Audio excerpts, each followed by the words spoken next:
Let's start by uploading a video that you would like to post to your YouTube channel.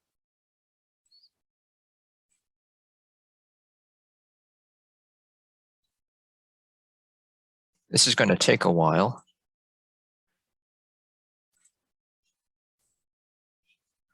Now you could at this point type in or upload your own subtitles, but we're going to let YouTube automatically try to add titles by recognizing the words spoken in your video.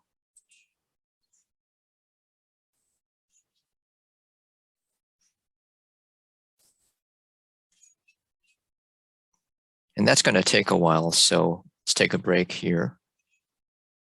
And we're back. Now let's go check in on the video and see how it's doing. So I'm going to click on subtitles here on the left side of the screen. And it looks like the automatic transcript, the captioning has been completed. It used to say add here. Now it says duplicate and edit. So let's go into that. I'm going to adjust the screen a little bit to make it a little bit easier to read, I think. And so let's go take a look and see how it did. On the EVA side of the third floor of the library is our instruction area. It is currently unavailable and all instruction is being done online. Every other computer has been blocked off to provide separation between the seats. Okay, not bad at all. It's amazing how much better the automatic captioning has been getting over the years.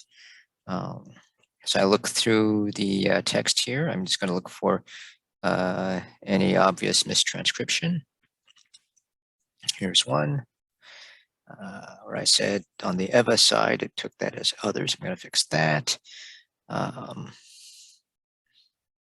It did correctly pick up Mauka, which is pretty impressive. I'm going to capitalize and punctuate this to make it easier to read. That is the recommended practice.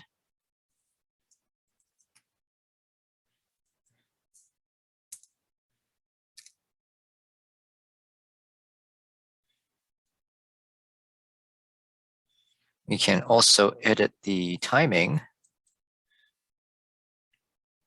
And so you can adjust how long the caption stays on the screen. You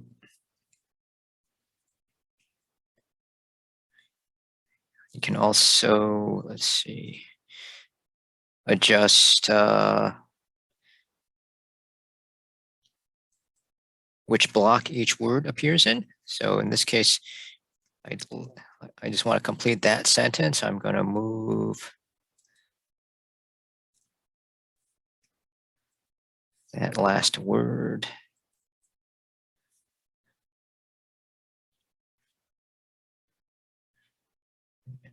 Well, we'll just see if that works out at the timing.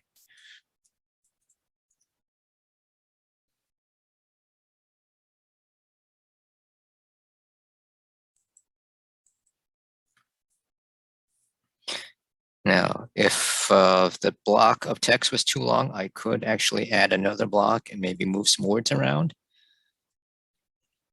and change the timing here.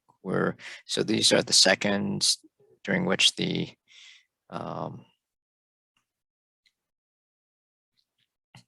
captions, each block of captions is shown on the screen. Oops, correction. That's the second and the frame within that second.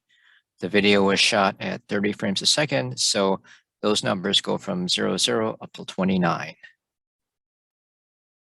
Let's say there was a significant sound effect. We have a little bit of space during that pause, so I can add another block in there.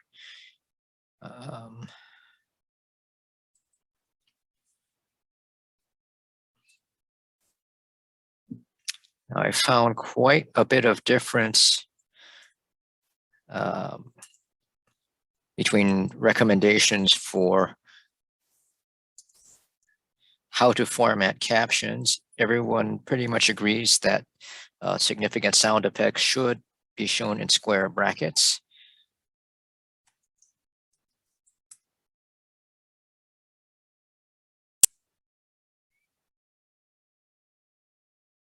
There was no dog in the library, but I'm just going to add that in for demonstration purposes.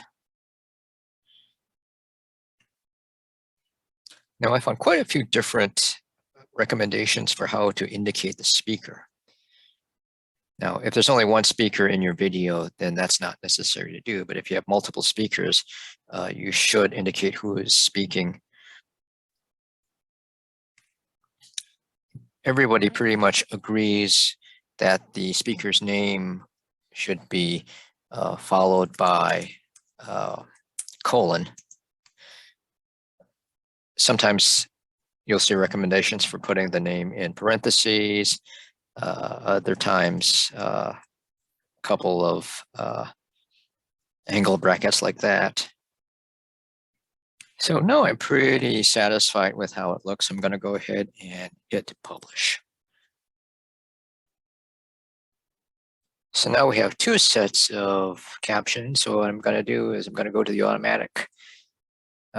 automatically generated captions and unpublish that so that it doesn't appear as an option when you actually view the video. So now let's take a look to see how it turned out.